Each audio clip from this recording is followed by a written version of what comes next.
Do you ever find yourself looking at someone in your life and wishing you had that thing that they have that's so awesome, or that personality trait that they had that makes them so incredible, and then you look at yourself and just feel yuck? I'm Hannah Mason, and in today's Spark, we're going to explore how to use envy to your advantage.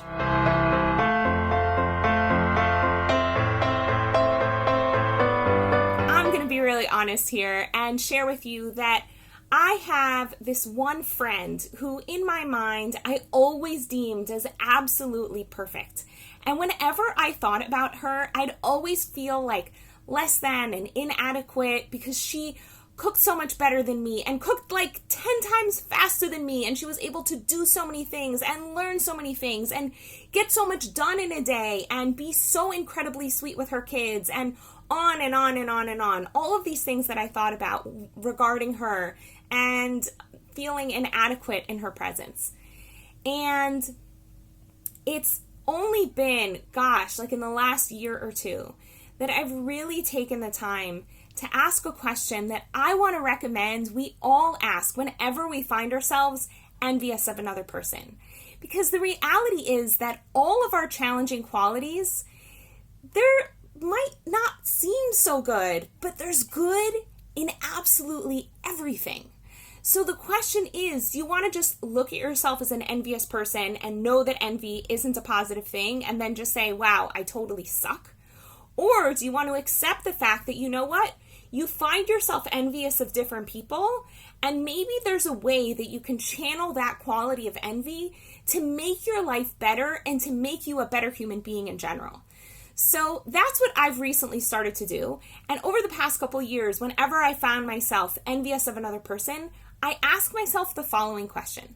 I ask myself, what is it that I'm hoping to have if I have this thing that the other person has, right? So if they have a car and I don't, and I'm like, wow, they have a car, that's so amazing, I wish I had a car. So I can ask myself, what is it that I'm hoping to have in my life, to gain in my life if I have a car, right?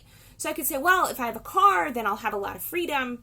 And then I can ask myself again, so if I have a lot of freedom, what is it that I'm hoping to have by having that freedom? Then what? What will I have then?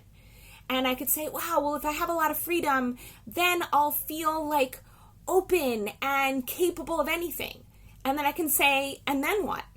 Well, if I'm open and capable of anything, then I'll have so much adventure in my life. And then I can say, and then what? If I have adventure in my life, then I'll learn and I'll grow. And then I can say, and then what? And then I'll be amazing.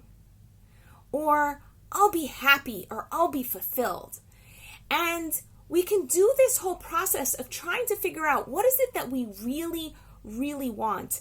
And oftentimes we'll discover that it's not the thing. It wasn't really the car that I wanted. What I was really hoping was to experience adventure and freedom and fulfillment and growth and learning.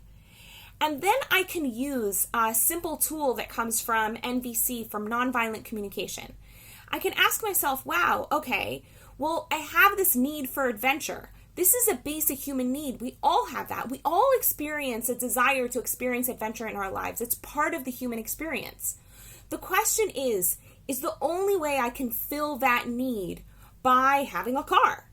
And right away, for me, the answer comes up, no. In some ways, having a car makes me feel less adventurous because I'm tied down to the car and less apt to maybe travel to a different country so I don't feel like, oh, well, if I'm paying for the car anyway, might as well use it locally. But if I don't have a car, so I might be even more adventurous in some other part of the world, right? But I can also say, hey, can I be adventurous in my own city without a car? And that's actually something my girlfriend Noga and we do all the time. We hop on a bus, or we rent a car, or we just walk somewhere, and we've been adventuring all of these really cool, interesting places that most of our friends who have cars have actually never been to, because they explore the city or they explore the world in a totally different way. And sometimes in a very regimented way, because cars are forced to stay inside of very regimented lanes. And we can just go into the wild and into the wilderness and cut through the city in all sorts of neat and interesting ways. So That's the question that you can ask yourself. When you find yourself envious of another person, you can say, what is it that I'm really hoping to experience when you see that they have a car? Or maybe your friend has a certain personality trait that you wish you had, right? So with this girlfriend of mine, I always noticed she was really kind and patient with her kids. So I could look and I could say, what is it that I'm really hoping to have by being kind and patient? And maybe really what I'm looking for is actually kindness and patience in and of itself. So let's just say with kindness, I really want to be a kinder person. So I can look at myself and say, does it make me bad that I'm envious of kindness? Right away, that's one of the teachings that we have actually in Judaism, is that there's a certain kind of envy that's really, really good. If you envy really amazing qualities, if you're envious of really amazing qualities in another person, use that as fuel to make you a better person. And that's where we get stuck. A lot of times we'll look at another person, like this friend of mine who's so kind to her children, and then I'll say, oh, I'm not kind. And then I use her kindness to beat myself up. So I'm being mean to myself with her kindness. That's the opposite of what we can do. I can look at her and can say, wow, she's so incredibly kind. And then I can say, I really admire that trait. And then I can say, I want to be a kinder human being. And I can even go to her and say, hey, I see that you're really kind and I want to be kinder. What are some things that you do to become kinder? And you know what?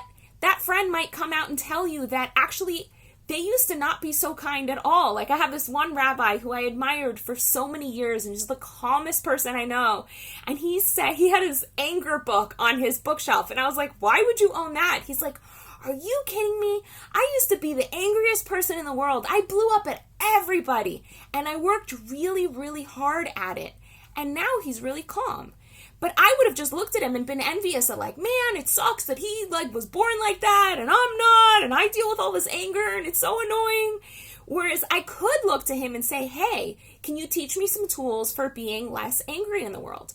Or I could just keep referencing them and say, this is something that I want more of in my life. And one of the things that's also really important to recognize with envy is something that we see in another person, it already exists inside of us. If I see my friend being kind, it's because kindness is already a quality that I have inside of myself. Otherwise, I wouldn't have the capacity to see it. And I can meditate on this quality of kindness. I can sit and I can think about her being kind. And I can internalize her kindness into myself, or just look at it inside of myself and say, when are times that I've been kind like that? And I can remind myself about the kindness I already have inside. So there's so many things that you can do with the envy that you have. One, use the tool of NVC by recognizing what are the human needs that you're really looking to fulfill by having the thing that your friend has that you want, and figure out other ways that you can feed that need of yours. That way you don't have to be worrying about what your friend has and worry more about using the resources that are already available to you to fulfill your needs and to bring you more joy and fulfillment. The other thing that you can do is to recognize that you already have these qualities that you're admiring in other people, and you can work on growing them by asking for advice or by just pointing a flashlight at what's already in you. And another thing that you can do is focus on yourself. Focus on being envious of the amazing moments and glorious moments that you've had in your own life. Maybe in the past you've been incredibly kind and you just never paid attention to it because you're so busy being mean to yourself with other people's kindness. And if you feel like you're still getting stuck with all of this stuff, coaching can really help. I happen to have time in my schedule. I have time available right now. You can schedule a discovery session with me here on Facebook or at my website at hanamason.com. In the meantime, I wish you a beautiful day. Want to experience more clarity, vibrance, and joy in your life? Book a discovery session with Hana at hanamason.com/joy.